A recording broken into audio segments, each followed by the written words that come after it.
We have been debating about what is Indian political theory since the last 3 months, I guess. And I wanted to avoid chairing this session. Wanted Professor Arvind Sharma, who is a known philosopher, to chair this, just to, in a way, mediate between two differing opinions in our group. So, Professor Savita Singh and Professor Anuradha Veeravali, very interestingly, has presented in last 3 months a kind of creative tension in our group about what is political theory. So you may find it very interesting, and I'm sure we believe in dialectical evolution of ideas, so collectively probably we will do that. I just want to recap yesterday's discussion a little bit, and it was so fascinating, and I think there was a Purv Paksh and Uttar Paksh in the previous discussion. Obviously, as Professor Yogendra Yadav said while leaving, that we must have longer discussion with Professor Mahajan, who he treated as his Purv Paksh. And he thought his idea was Uttar Paksh.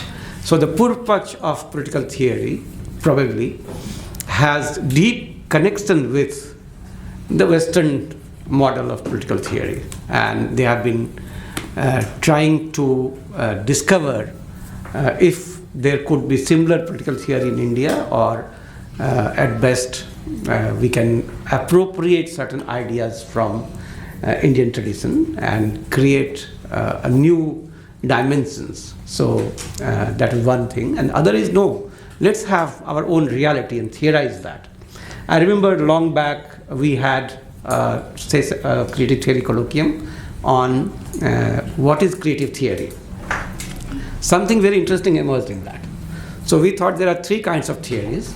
One is theory to theory movement, and Gopal Guru called it Hawa Hawai, that you move from one theory to other theory, so you reconstruct a new theory out of many theories available.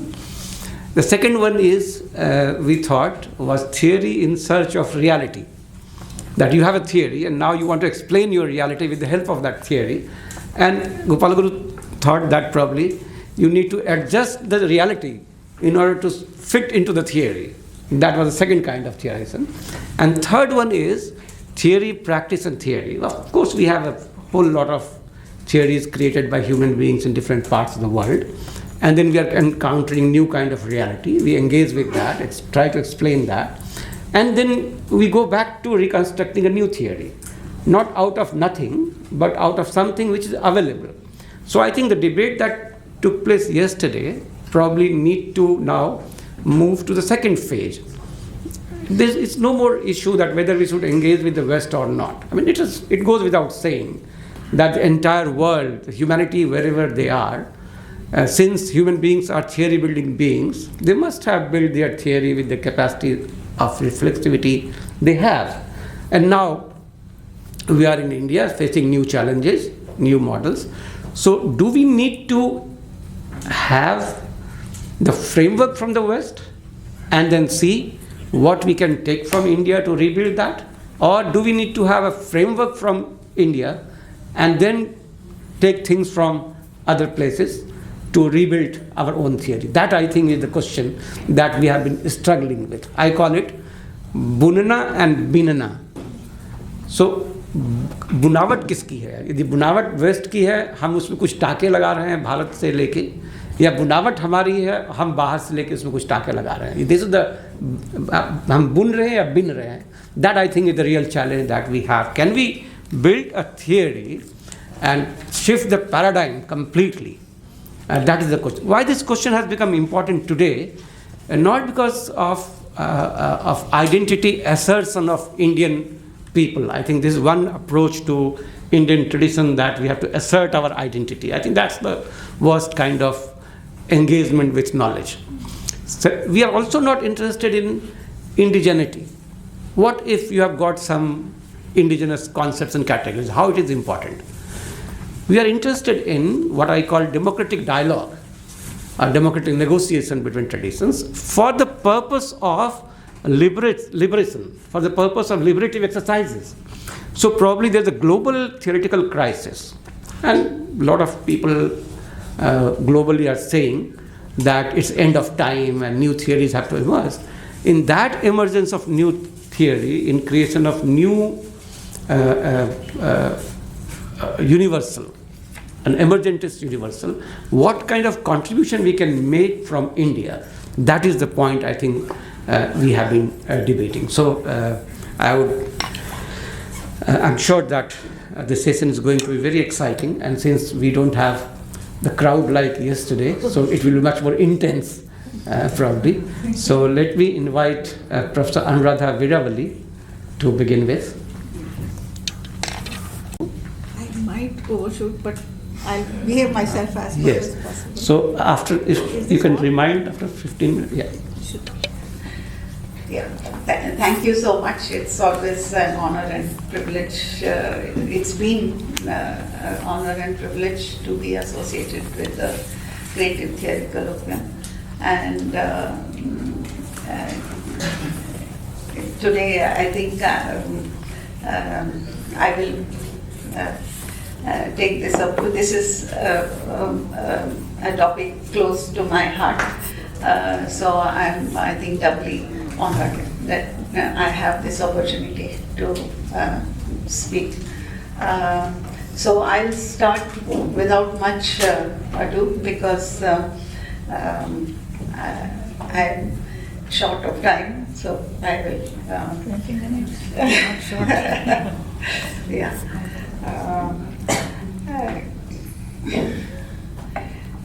I would have liked the speakers from yesterday to have been here today. It's otherwise like a sort of pravachan, and they don't wait to hear their response. You are recorded, they will watch it. Don't worry. That's not the same as being in the Maidan. Anyway, but that's how things are. Now, taking my cue from A.K. Ramanujan's 1989 essay, "Is there an Indian way of thinking?" with progressive emphasis to the question. So it was, is there an Indian way of thinking? I start with the question, is there an Indian political theory? When I first joined Delhi University, I heard of this essay from by A.K.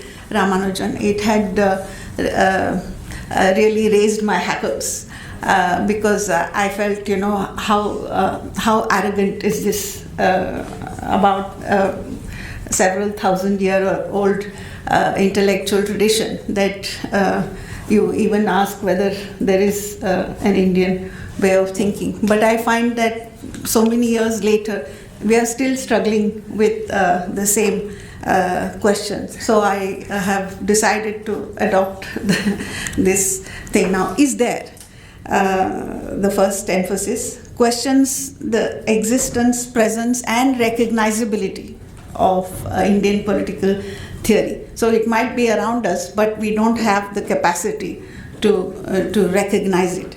And therefore then we follow on backwards to question its presence and its very existence.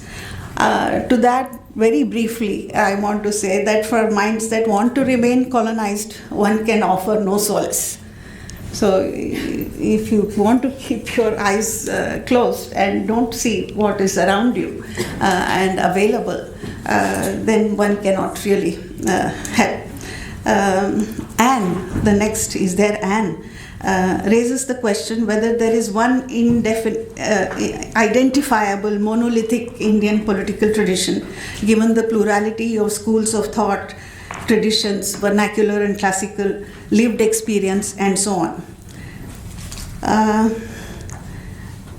So Indian asks whether yet there is something beyond this plurality, there is something that unites them, these traditions, other than their geographical origin, data and experience. So is calling something Indian political theory, actually just locating the theory in India rather than in its point of view, in its language rather than its message. So, is there something which distinguishes this point of view from the dominant modern Western traditions of left and liberal leaning that have today become a part of the Indian experience?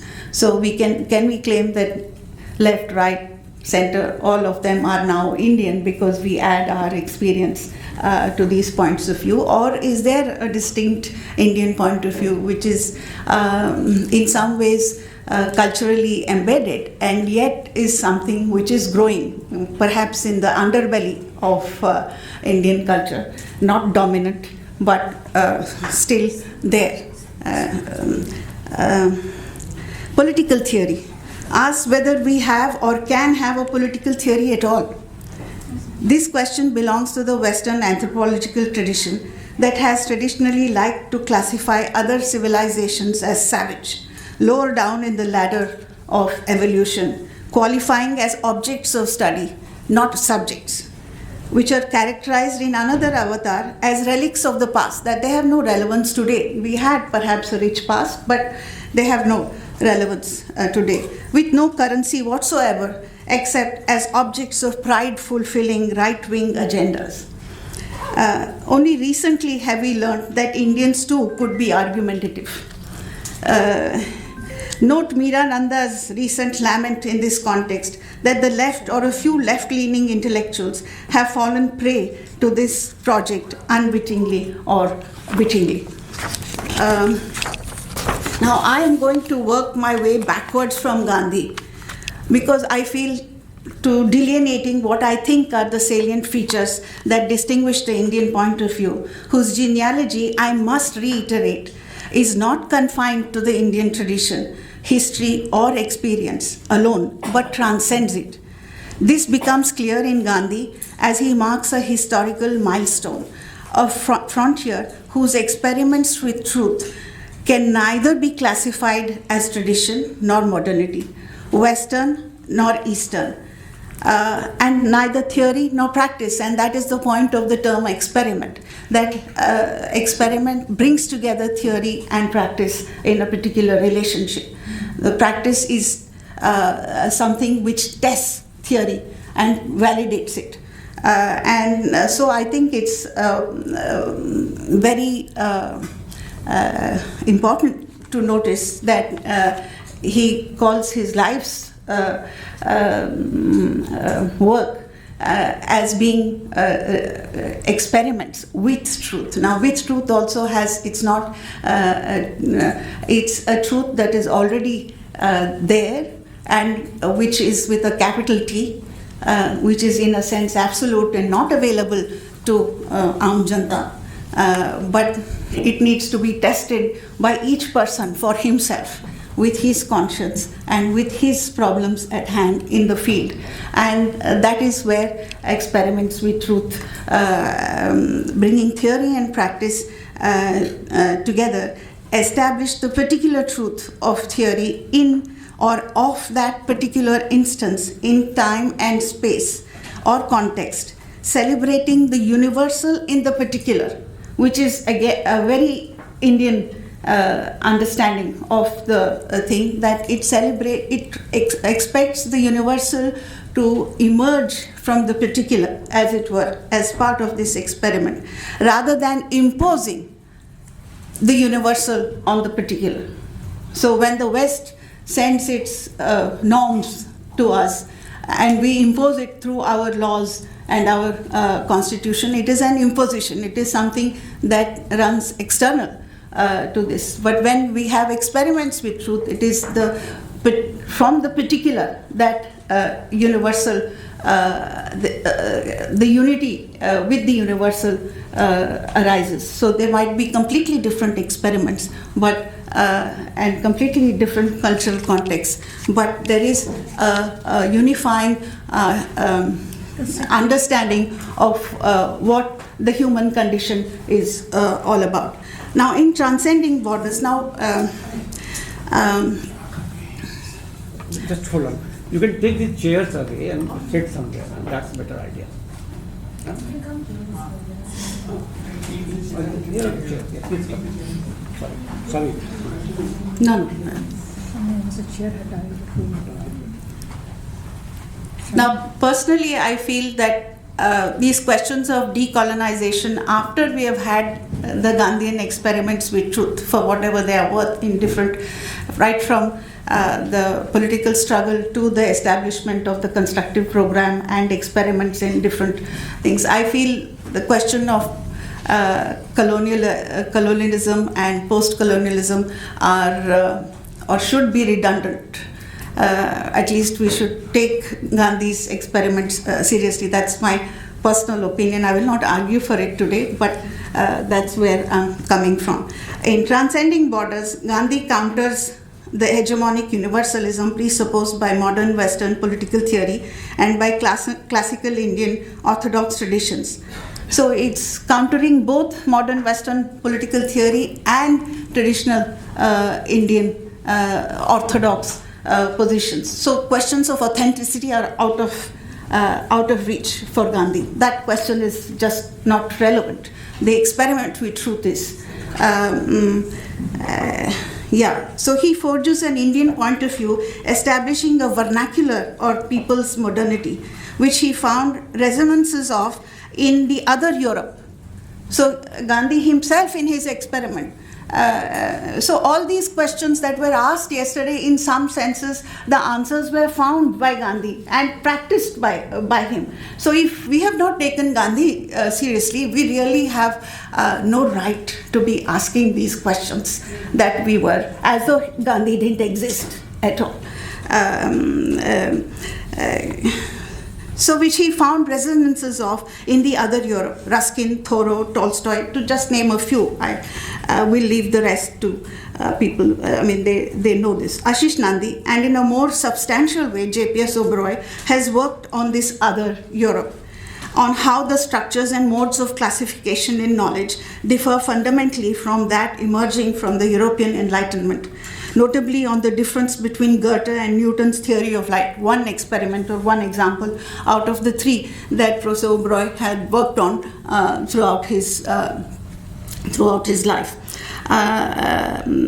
This is not a simple matter of organizing them within an evolutionary scale of one being ahead or more rational than the other. Far be it from feeding into right-wing agendas. Epistemological frames are at stake that will lay the metaphysical and civilizational grounds for peace, or alternatively for war.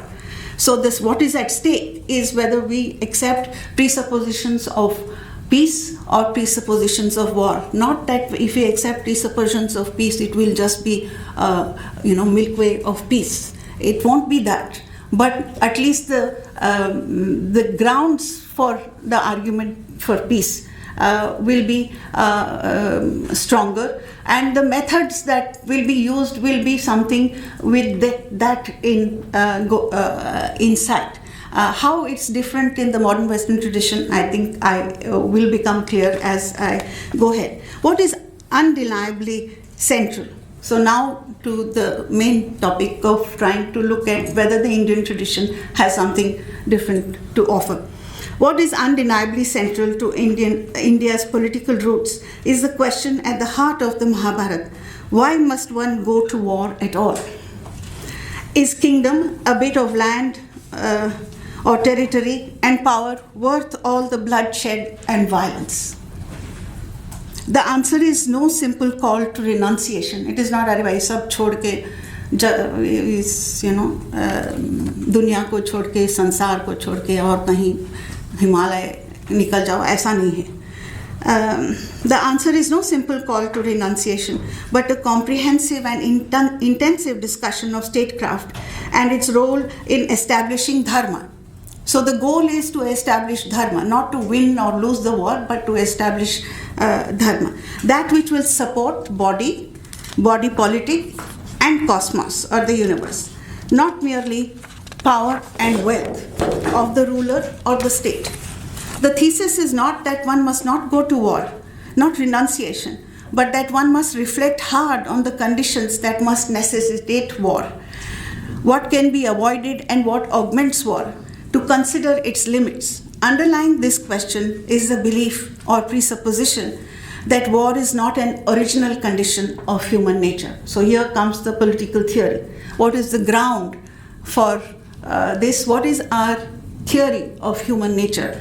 That war is not an original condition of human nature or even of nature itself.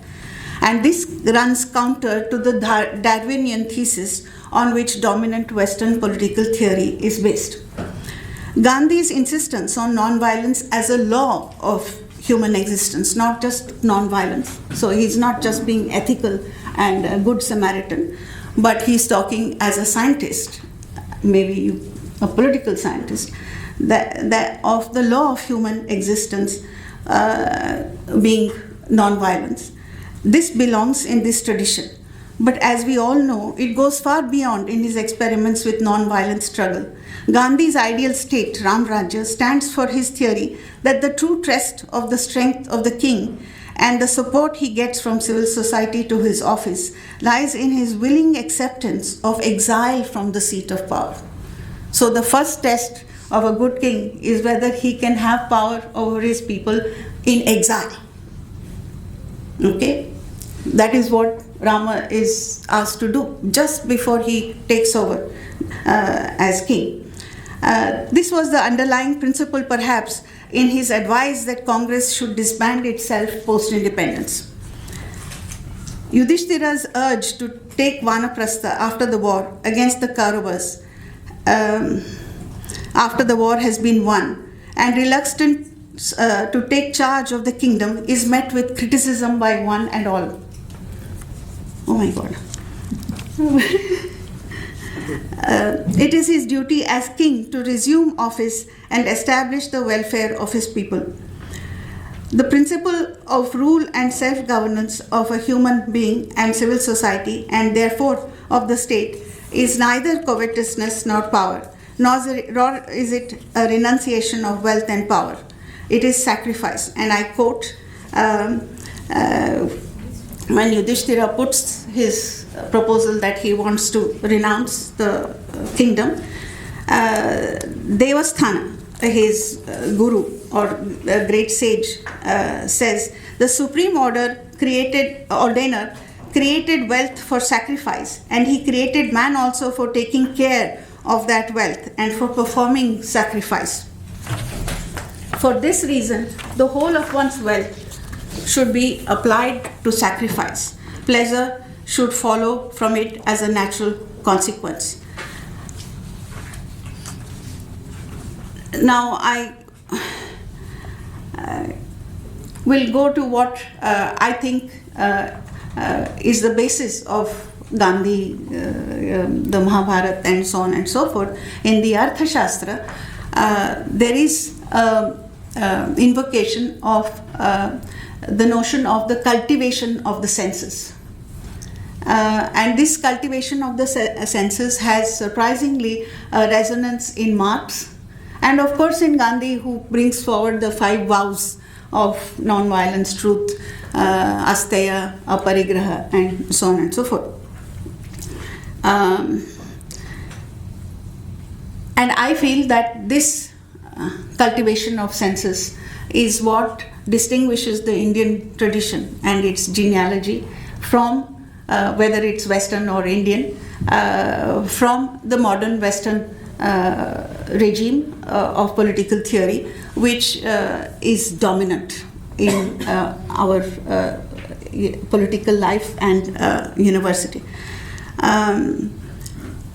So to quote from Marx, by the way, the Arthashastra has the 2 initial chapters on the cultivation of the senses as training for the king. And without that training, it would be impossible for him to remain as king without following this thing. Now, look at Marx in the 1844 manuscripts. The forming of the senses is a labor of the entire history of the world down to the present. And further, he goes on to say, and he is quite clear, that the senses of the social man differ from those of the non-social man.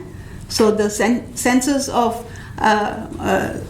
man's true nature and of alienated man are fundamentally different, and we must recognize that. Of course, the thesis is that modern Western political theory serves alienated man, and I would agree with Marx, and perhaps Gandhi would say that differently, but he is also saying the same thing. Now, to go to the Western tradition, can I have 5 minutes more? Then, yeah, because it's impossible to say what I have to say. So I use Kant to explain what are the foundations of modern Western political theory. Kant's essay on perpetual peace, written in 1796, considered a classic in peace and reconciliation studies, sets the record straight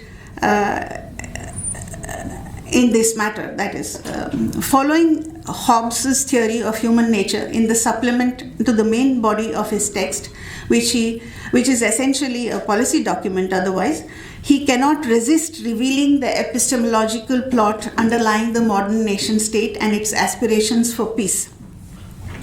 Peace, he argues, is not a consequence of any moral condition of man. It is an end, an idea prompted or prescribed to us by reason. So the autonomy of reason is being established, quite contrary to the self-seeking natural propensities of man. So the natural propensities of man are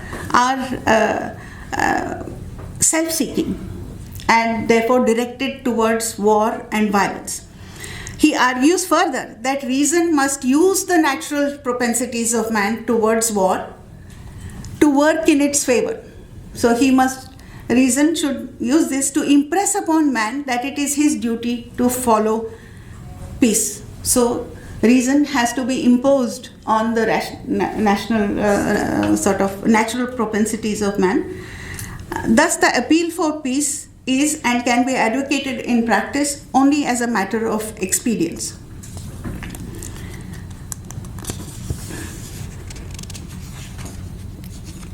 Now, just as I felt that the cultivation of the senses is the foundation of Indian political thought, here in Kant you find that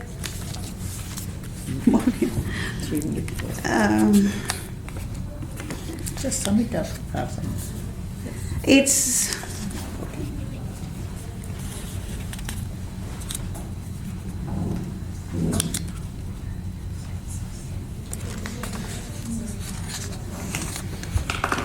I'll come back to the debate point. Yeah. Take 15 minutes for that.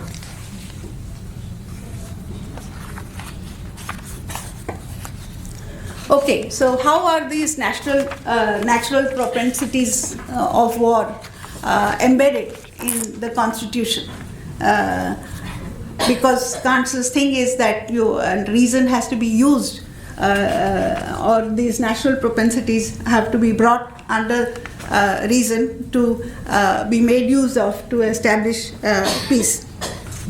My thesis is that these natural propensities for war come to be enshrined as the fundamental, inalienable natural rights of self-preservation, property, and freedom, on which modern political theory and institutions of the modern nation state come into force to establish peace in society. Hobbes himself says that what goes in exchange for these natural rights being established by the state, by the Leviathan, is the capacity for self-governance. So people give up their capacity for self-governance to the Leviathan in exchange for the establishment of these rights. Self-governance, if you realize, means Swaraj. The translation is Swaraj. So this is the foundation that establishes the modern nation state.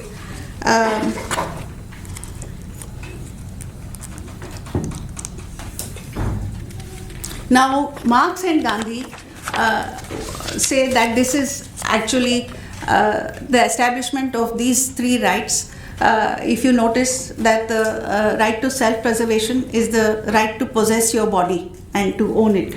The right to property is to possess land, nature, and to own it. The right to freedom is actually the right to possess reason and enterprise, and to own it. And to own it, as Marx points out, is to commodify it, to be able to buy and sell this for a price. And it is a perversion of the human senses. So this is what establishes, as opposed to the cultivation of senses, establishes the foundations of the modern nation state, as opposed to the dualism of reason and propensities for war within human beings as the natural condition of human nature. I stop here. And thank you. I'm so sorry. May go to Professor Sri. Okay, good morning, everyone. So, this paper is on interpretive language of Indian political theory. All right. So, before I will also read some portions of what I have written. It's a longer thing, but because we don't have much time, I'm just going to certain things I'm going to make it clear so that you presuppose when I'm making other arguments. Okay. For example, doing political theory in India is an act of realizing our potentials as an intellectual tradition in modern times. So inevitably, when we are doing political theory, we have a temporal understanding of what it means. Yesterday, somebody said that Bhikkhu Parekh is not being discussed and those kinds of things. Briefly, I would like to make, because the paper he wrote, which shook everybody in a way, Poverty of Indian Political Theory, there are some misconceptions there also, but there is a provocation which is genuine, and we have accepted that provocation. So you can even see that our attempt to discuss what is Indian political theory is also that. It's a kind of a response to something that he wrote. First of all, Indian political theory faces no condition of famine or impoverishment. It has been delightfully plural. It has been delightfully discursive. And to do political theory today is to have an immense responsibility of looking at our plural traditions and plural texts. What the provocation does is to ask us to look more intently and critically within ourselves. The second thing that I want to say, which I want you all to presuppose, is that political theory cannot be replicated if we are calling it Indian political theory. It's a kind of another misconception, because I have written texts in which I have found that I am ontologically in a plural situation. And this plurality is not only mine, it is something that I call the hermeneutical situation in which we are always placed when we are thinking, when we are addressing, Yogendra was asking, we have to ask the right question. Whenever we are asking questions related to philosophy, literature, all that, we always have possibilities of many, many ways of understanding. Western modernity challenges us in a way that it has posed one singular universal framework, and that too also was disrupted within West itself. So I take that moment of disruption within the Western history of most Western modernity as very significant for our practice of political theory. Third thing, I want to make it very clear to you all that there's not one way to understand anything truthfully. If truth is our pursuit, then there cannot be just one way of understanding it.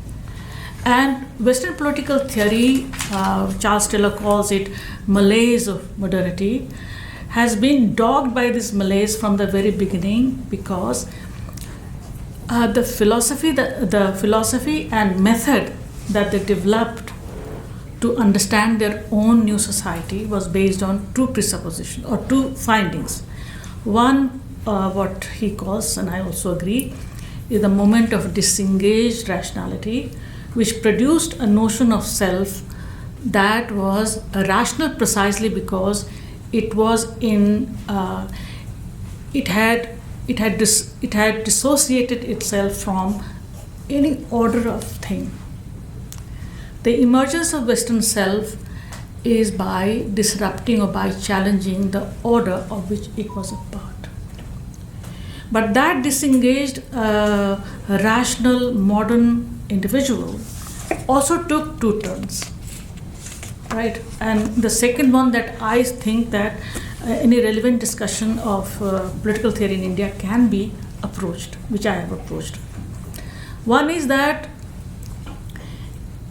since you have separated yourself from the outer world, the order of things which were meaningful, you have to find again a way of understanding yourself. And that moment is a kind of a lonely moment, quite alone. That allowed individual to accept its fate as atomistic.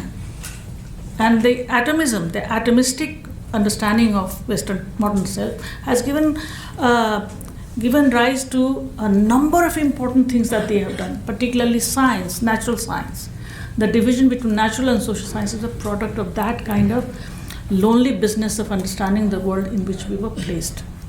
The second one, to which I have my allegiance, is that you are not really lonely, you are not really atomistic, you are always in a situation of interpreting your condition.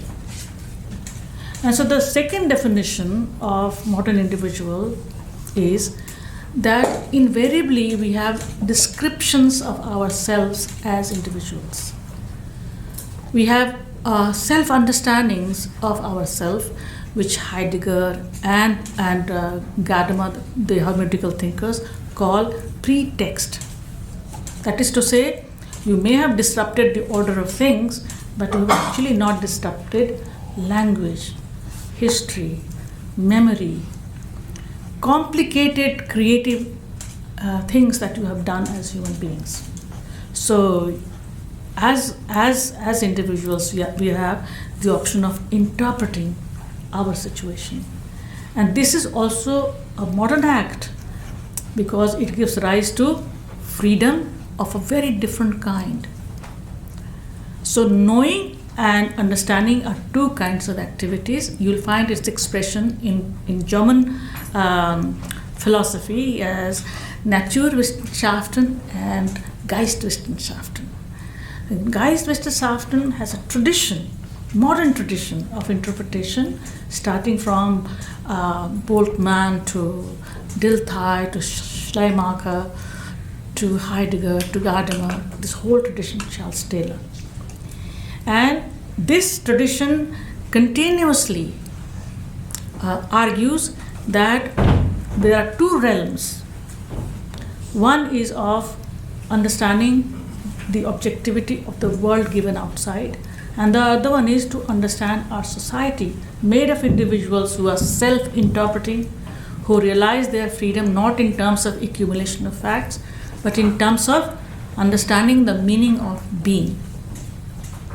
So the important moment that arrives there is that being is prior to knowing.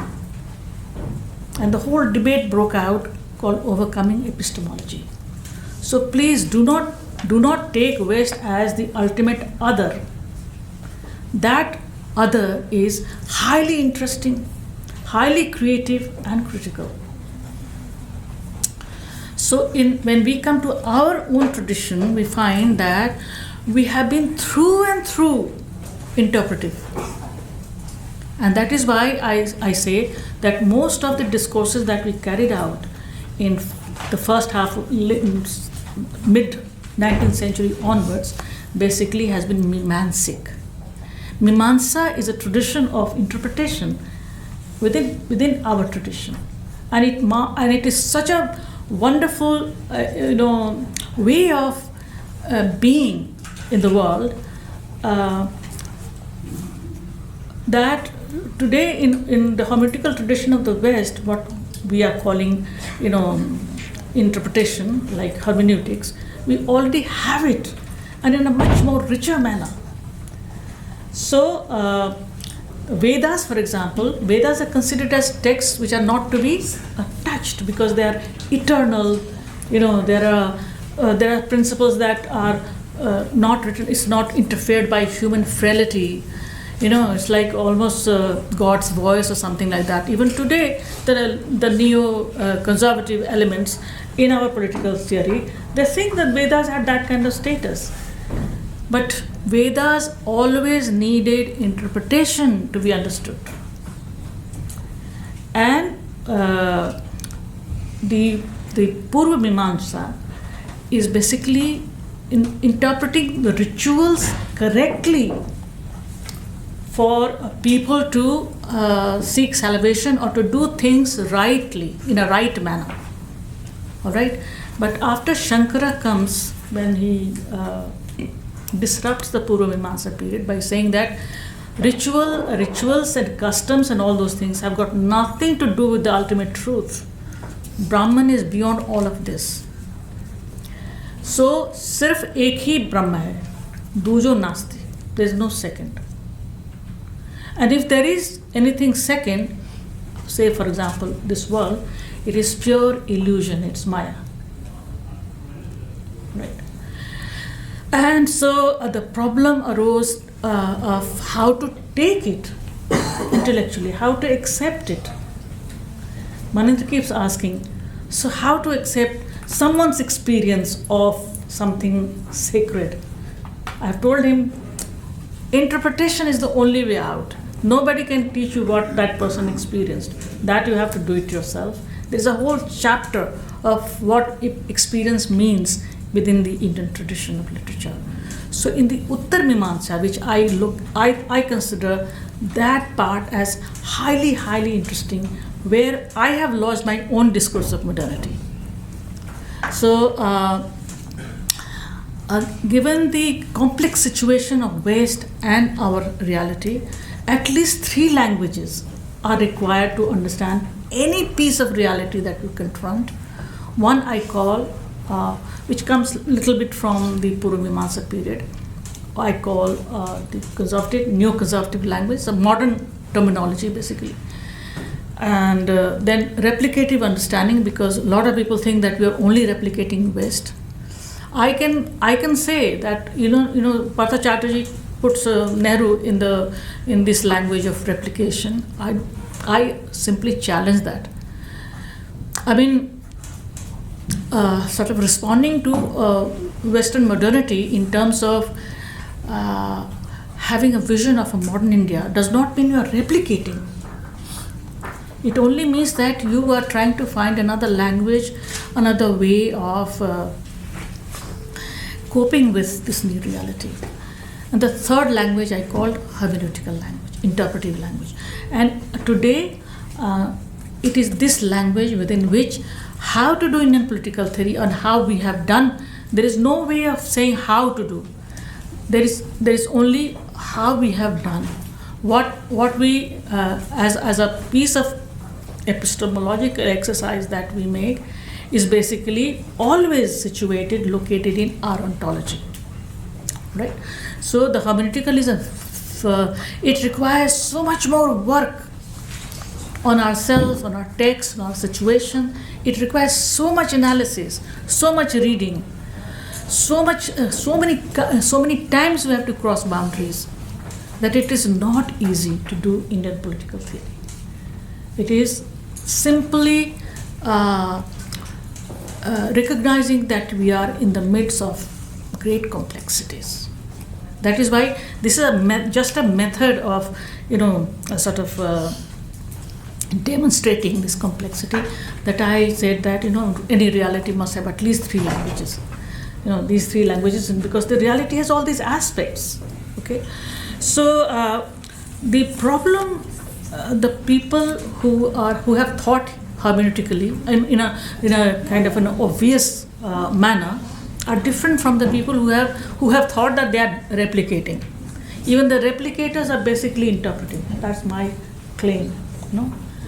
So Nehru was pointed out as someone who was replicating. You read Nehru, you'll find that Nehru is. Why did he have to write History of India? Why did he write Discovery of India? What all he has written in that? Have a look. Who are the positivists? Who are the people who said that only empirical method is important for social theory in India? I can't name even one. So this kind of it's a dream. It's a kind of a false dream that a lot of people think that we can have an autonomous Indian way of thinking, of doing, of wearing clothes, of eating food. No, that's a disaster. From the beginning, because it has no way out. I just want to read something from J.L. Mehta, whom I have considered very important in terms of interpretation of modern political theory. He says that there is one situation where there is this one unilinear way of doing dharma shastras and so on and so forth. But quickly after that he says, but we live in a world where number of other creatures live, number of other philosophies are developed. West in a predominant manner in a modern times, its self has been defined by the Western philosophy and Western theory. We continuously live in 2 worlds, and we have to make sense of these 2 worlds. There is no way you can deny that, and there is no way you can demonize it, because what modern West has done in the name of modernity is a very important moment in human history. All right. We may not have Hobbes in India, we may not have Locke here, but we've had Raja Ram Mohan Roy, we have Aurobindo, we have Vivekanand. We have interpretations and interpretations and interpretation. I just want to, because I have very little time, I want to tell you what all happened. 3 arguments I'll just quickly give. One is that all these Uttar Mimansik thinkers were basically trying to interpret Vedanta. After Shankara, they all were sort of so jittery. They say, no, this world can't be just an illusion. It is not such a blighted place. It's a very interesting world, because in which we do things as we consider human, right? Even illusions are quite human, basically, even if it is to be said that way.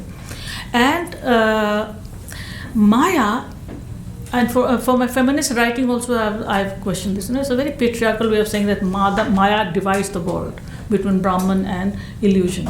Maya is nothing of that kind of a thing. Maya herself is power of Brahman, according to Aurobindo, according to Vivekananda. And he says that Brahman unconceals itself through Maya.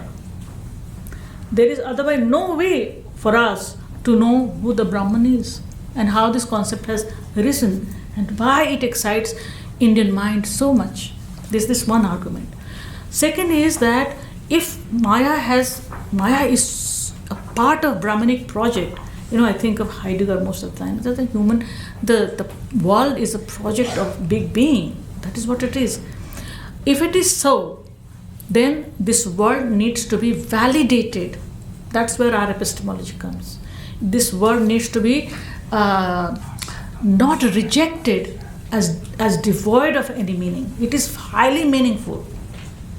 So Ram Mohan Roy, why do you think he even thought about sati system as demonic, even though it was shastric?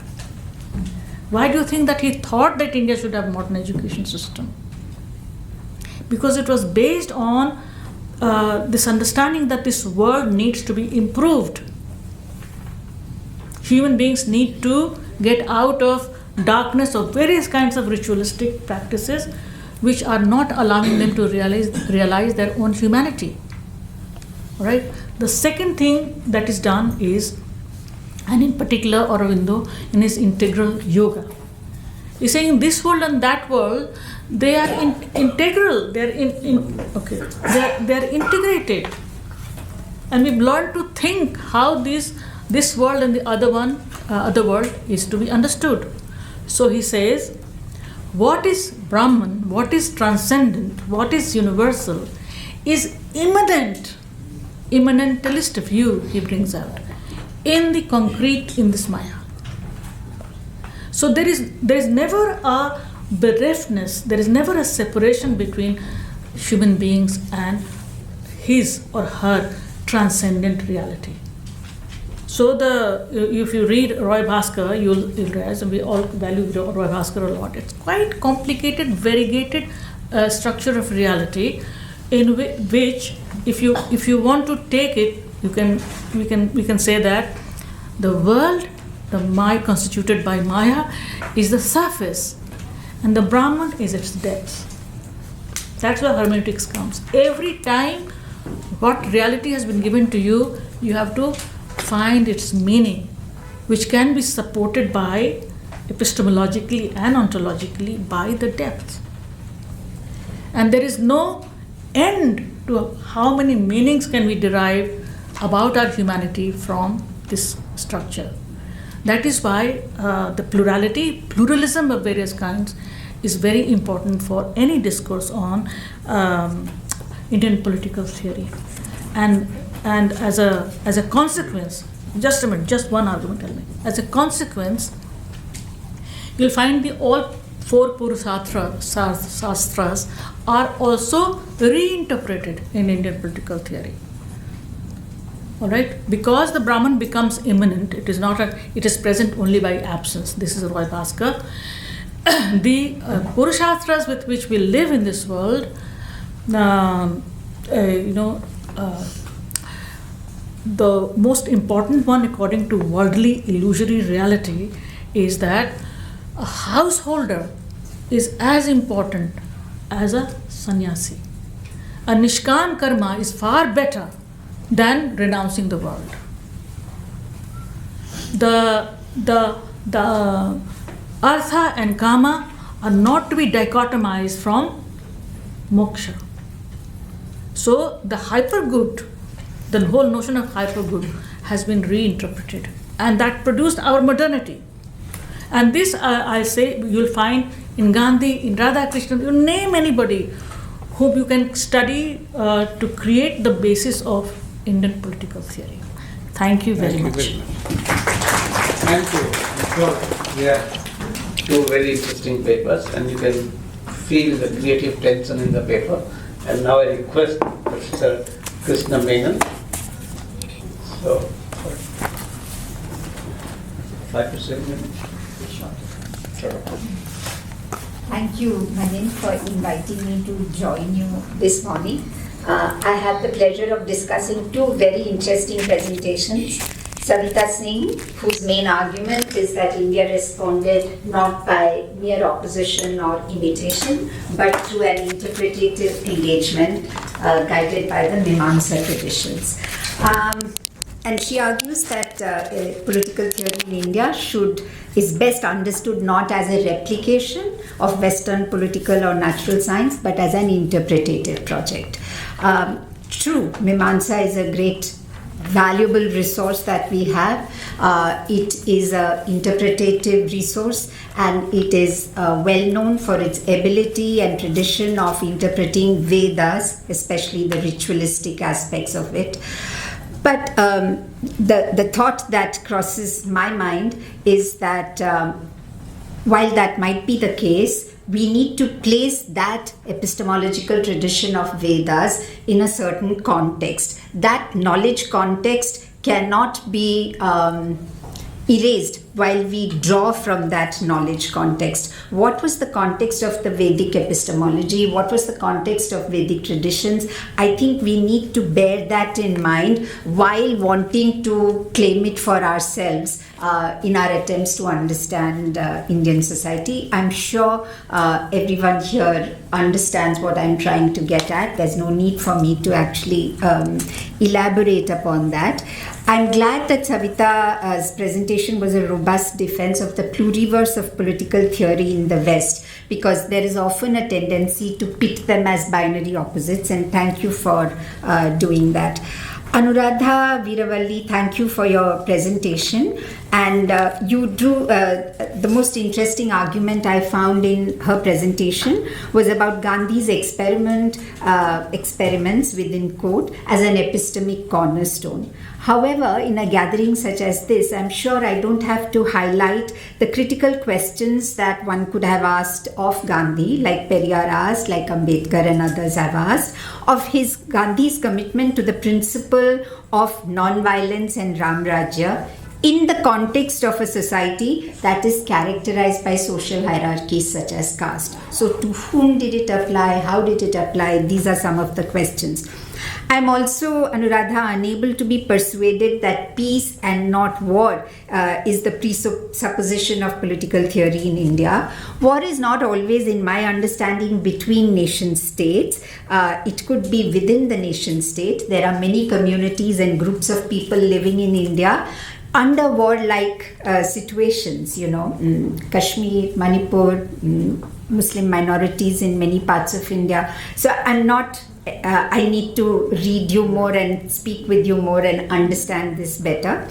Both these presentations, of course, are framed within the larger questions being asked in this colloquium, the title of which immediately reminded me of none other than the god of decoloniality, in a manner of speaking, Gugi Wangthyo. And some of the questions he asked in a very important conference back in the 1970s, I found it very useful to ask similar questions to this colloquium. What is political theory of India? Is it solely about the Indian experience? Is it theorizing done by Indians? What if a non-Indian theorizes about India? What if an Indian political theorist theorizes American politics? Or is it only political theory in Indian languages, etc., etc., etc.? So there are many what ifs that we could actually think about. I noted carefully the purpose of this colloquium. It is intended to decolonize political theory, an enterprise that in today's context has to be undertaken with great caution, dodging ammunition of many kinds actually. The attempts to decolonize broadly come from, on the one hand, those who sought to recast political theory in India. And they tried to do this by adopting a feminist, Dalit, post-colonial, and so on frameworks. Another group is trying to do the same thing by going back in time to a certain imagined cutoff to resurrect Indian political theory, Sai Deepak and others. And on the other hand, there are those who suggest that attempts to decolonize political theory, amongst other intellectual domains in India, have resulted in what Meerananda calls the Weimar moment, preparing the ground for a Nazi, or in India's case, a Hindu supremacist takeover.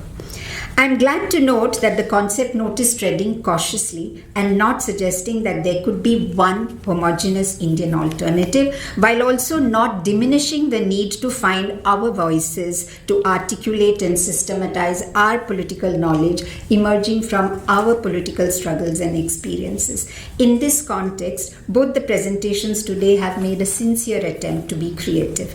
The concept note states that the attempt here is to establish that theorizing is not a Western activity alone, and Savita has tried to establish that very ably.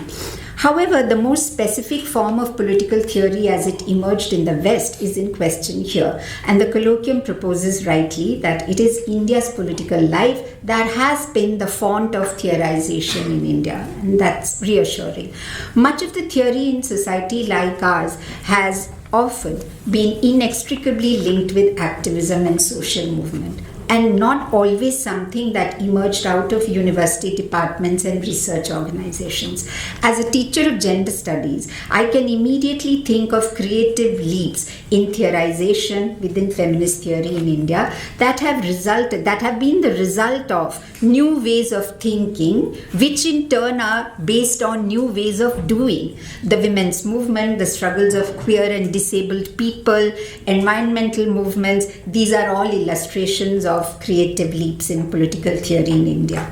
The colloquium mentions some significant concepts: Swaraj, Seva, Swadharma, Vikar, Samajik Nyay, Atmabodh. These are very path-breaking, significant concepts. But equally path-breaking have been the concepts I would like to propose: Brahminical patriarchy, Dalit feminist standpoint, Queeristan, Ardhanarishwara, Dalit queerness, Muslim gay masculinity, so on and so forth.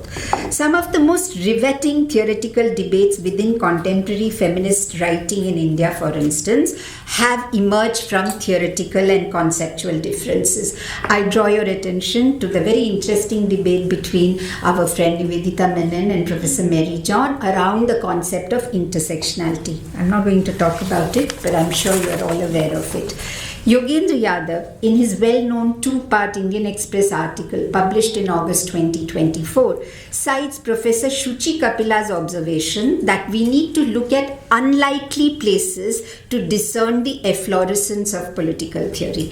I find this a very interesting suggestion and would like to share some unlikely places from where new and exciting Indian political theory is emerging.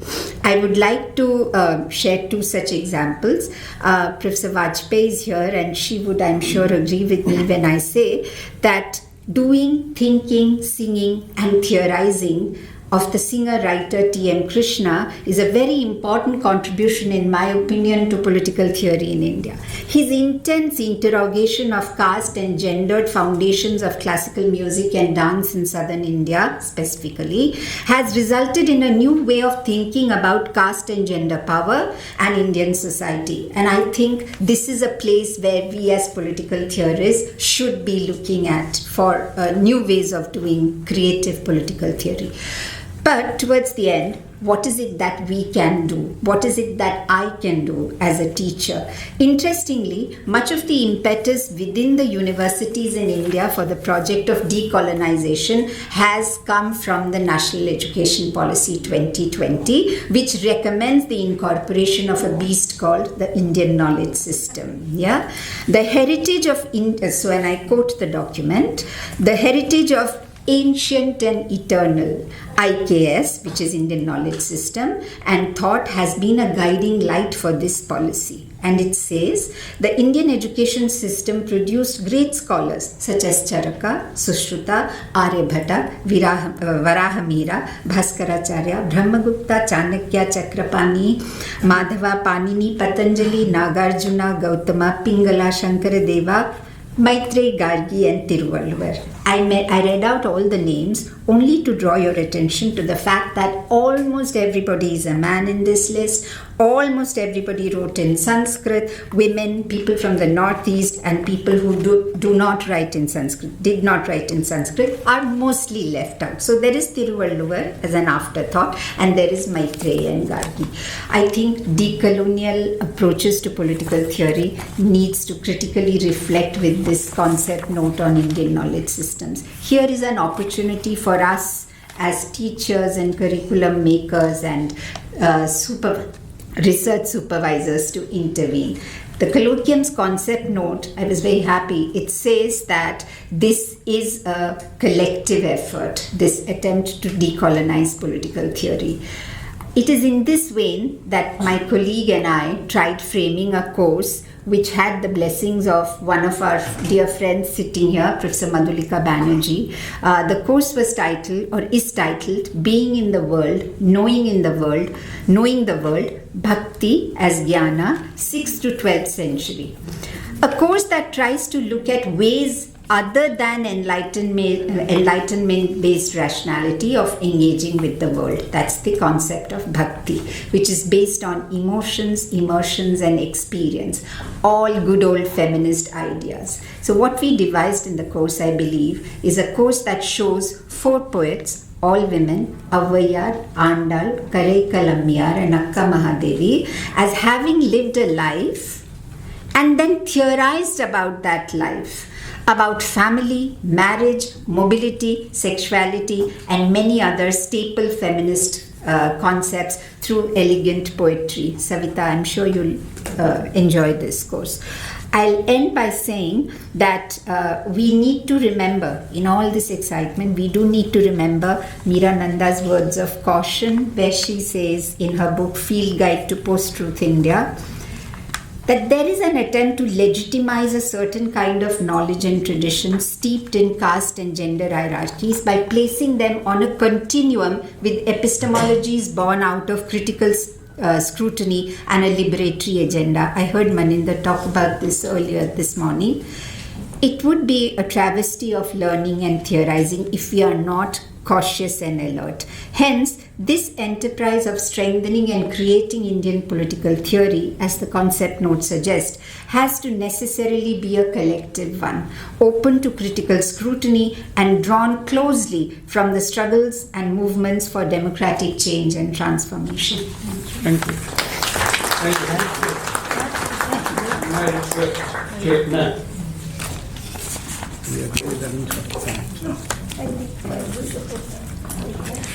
Thank you, FCSR, for giving me this opportunity.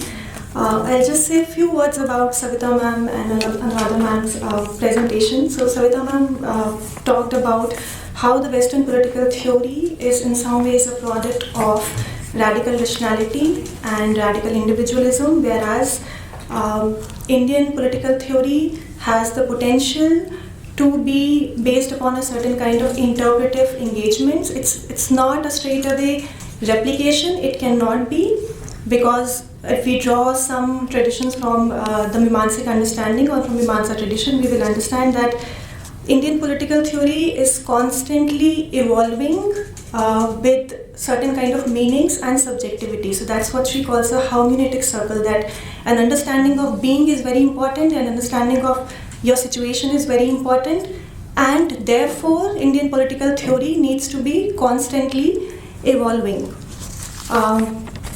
She also talks about the fact that Indian political theory is not impoverished, there's no poverty of it. Indian political theory takes into account the kind of pluralism that is there in Indian intellectual tradition and society in general.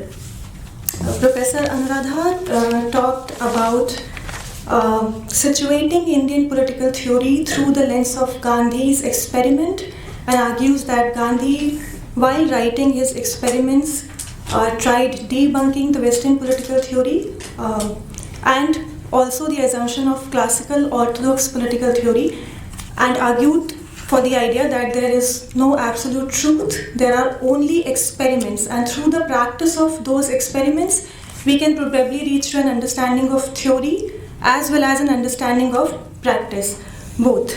I also like the point where she says that the Indian political theory may be based upon a cultivation of senses and not on certain kinds of absolute reason and truth. However, I have certain questions which are not questions, there are certain complications that I deal with whenever I try to think about Indian political theory. So the concept note is of course very well written, and it says that we are just trying to understand whether we can have whether we can ask certain universal questions from the Indian location, from the Indian context, certain universal questions that are emerging from the Indian context. So that's what we are trying to find out. We are not absolutely trying to find out a pure definition of what Indian political theory is. So when I'm thinking of this question, I am confused in the sense that how do we engage with universal questions from Indian locations? If we do it, is there a possibility that we might become too much locus-centric? And if we become locus-centric, if we become too much embedded in the location, which we also have to if we are trying to find answers to some local problems and local issues which are contextual to India, we have to do that. But while we are doing that, is there a chance that the political theory might become too provincial in nature? And if it becomes provincial in nature, are we not contesting the very nature of theory itself? Because an important characteristic of the theory is that there has to be a certain kind of potential in the theory to be generalized, abstract, and be universal. So if we are asking question from a local context, then is there a chance that it might become provincial, and then we are challenging one of the important characteristics of the theory itself? The second question that I have in my mind, a confusion that I have in my mind, is that in the contemporary social science, the idea of theory building comes from natural laws. And again, when we focus much on location, then ideas get socially contextualized. And when ideas get socially contextualized, we have another problem. The fundamental problem is, let's say we are talking about an Indian political theory. Do we have a consensus on the idea of Indianness so far? I mean, we might have, but I'm just thinking that how do we build a consensus? Because the Indianness is extremely plural in nature. So what is Indian? If we are predominantly talking about Indianness in the sense of post-independent India, then there's another complexity. And that is the linguistic complexity, because then India is essentially a union of states. So then the question of language comes in. Why am I saying that the question of language is important to theory? Because theory has a semantic connotation, and language is a vector of theory in a certain sense. So language becomes then important. Now then the question of linguistic complexity is something we will have to deal with. The question is then how to address the question of metaphor, analogy, classification, and categorization. Because all of this is the process of theory building, that you'll have observation, metaphor, analogy, classification, and categorization, and then you build a theory. Now these metaphors, analogies, and classification, in a Indian context, all of these will be culturally embedded in meanings. So how many meanings can we have? Is it possible to derive a certain kind of universality from such plural meaning? I would like that if we can do it, but I'm just asking how much potential do we have? So, and these metaphors, analogies, and these classification and categories important because when we talk about theory, according to Thomas Kuhn, there are two things. There's a context of discovery and there's a context of justification. In the context of discovery, metaphors, analogy, classification are very important. And if these things are too much culturally embedded in the location, they might not have the potential of becoming universal. They may have, but I'm just trying to understand. I don't know if I'm trying to put forth my comments very clearly, but I'm just saying that the context of discovery of a theory is important, and if in the context of discovery there are metaphors and classification and analogy which are too much locally contextualized, how do we derive a universal meaning from them? So in India we mostly talk about the second thing that Thomas Kuhn talked about, that the context of judgment, context of justification. So context of justification is something that's much talked about, but the context of discovery is something which is not much talked about while doing Indian political theory. So this is something that I'm constantly struggling with, that how to not make Indian political theory provincial, how to understand a certain kind of universalism when the meanings and metaphors are too much contextually located and culturally embedded. Thank you. Thank you, Chitra. Sorry for that. We really were running out of time. We thought that if we keep two papers, probably it will be 10, 12 minutes. So may I take some questions, very sharp questions? Yeah, sir. And Vivek, you want to say something? Yeah, please. Yes. Thank you for the wonderful presentations. My name is Vivek. I have essentially two sets of questions. The first is from Professor Viravali. You said that I think I find your thesis quite Gandhian in the sense that you're saying, if I understand you correctly, that the principle of sort of Indian civilization, Indian way of thinking is the idea of the cultivation of the senses. And I am intrigued by the term cultivation. You do not use restraint because those two are, and I think especially in the context of Gandhi, one might say, and it's the criticism that people like Tagore had of Gandhi, that he misunderstood the idea of restraint, and that you can't really extinguish passions, but you can cultivate them in some sense. But I want to push back a little bit on this idea that the propensity to go to war is something which is like a deep presupposition of Western political thought. It's true, you find this idea in Thucydides, you also find this idea in Hobbes. But for Hobbes, there's also Rousseau. There's also an Aristotle who would object to that idea and say that, well, that's not human nature. That human nature is essentially perfected when you live in the polis, and so on and so forth. I also had a more sort of general question for all the panelists, which is that, I wonder how we are using the term theory. Is all reflection on politics political theory? Or is political theory the name of a particular kind of reflection? And if so, what does that reflection? What is that reflection? I guess I had something to say about provincialization, but I'll hold my comments because we are short of time. Thank you. Mallikarjun. Hi, I'm Mallikarjun. My questions are connecting to yesterday's presentations. Yesterday it was said that we need a knowledge of Indian languages which seem to be necessary. So if the panelists could speak on that. The second is, Savita, you spoke about hermeneutics and how Mimamsa is already sort of a school of hermeneutics that we have. But I believe the question is like that people say that we also have logic, we also have reason. The question seems to be what is structurally different or similar in that hermeneutic activity.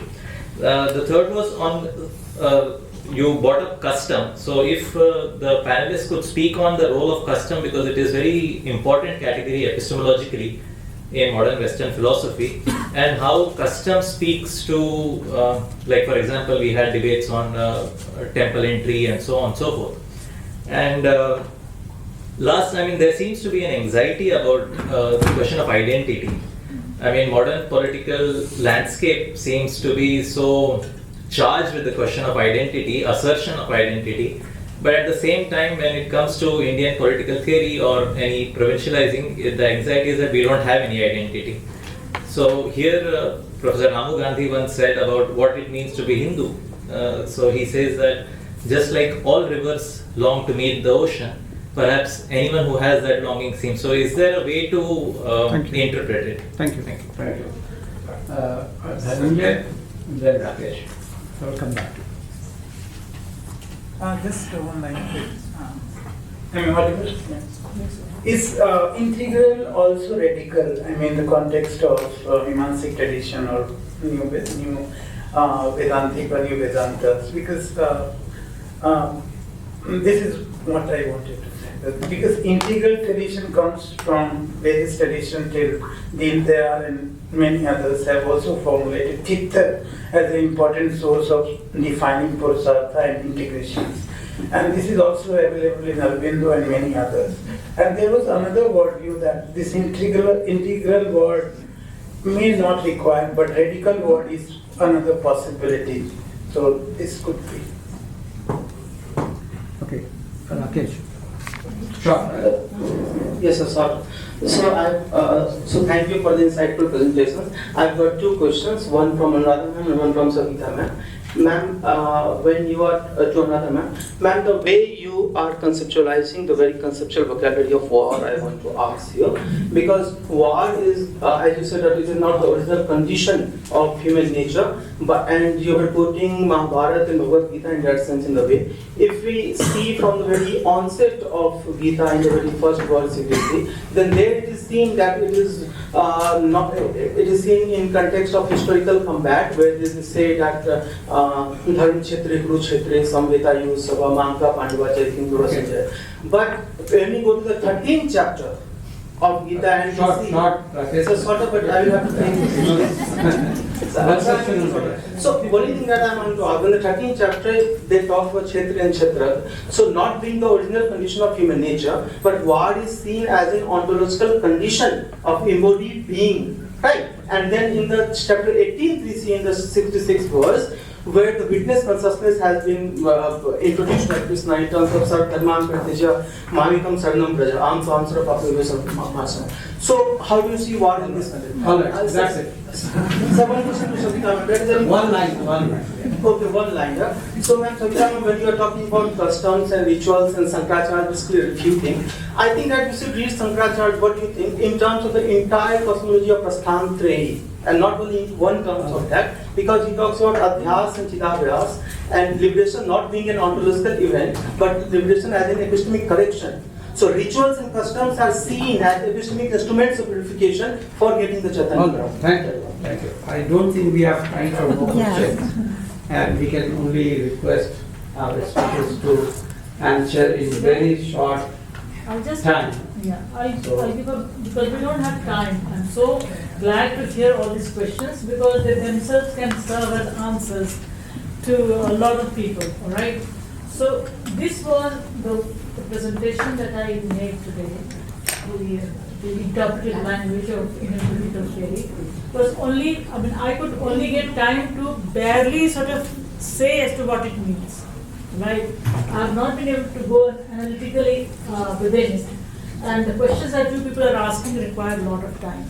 I can only say one thing, that Indian political theory is something challenging, it is doable, it is a meaningful activity, and we have done it not so badly. All right? People have come to political theory to understand their self also. They don't have to go to Vedas and Vedanta only to understand their self. Indian political theory itself has reflected on our modern condition as being secular, as aspiring for freedom, as valuing equality. All these things have emerged out of this notion of what it means to be an interpretive self, what it means to have self-description, and how it should not be, somebody asked identity thing, how it should not be violated while you are doing political theory, while you are constructing an epistemology which has an ontology. That is to say, you cannot disregard yourself or cannot disregard the subject self-description while you are doing political theory. That is a very important framework within which we can also discuss modern importance of freedom, of equality, of identity, of autonomy. There is one person I did not mention because there was not much time, Humboldt. He's been a very important figure in our political theory. That is to say, there is a notion of authenticity which is related to language, culture, it's linguistic. To follow your own self-description, to follow your own ideal as you conceptualize, is a way to be a subject. Someone who have a space to explore the meaning of his or her being within a political or social setup is important for political theory in India. Thank you. Anuradha. I know it's very difficult to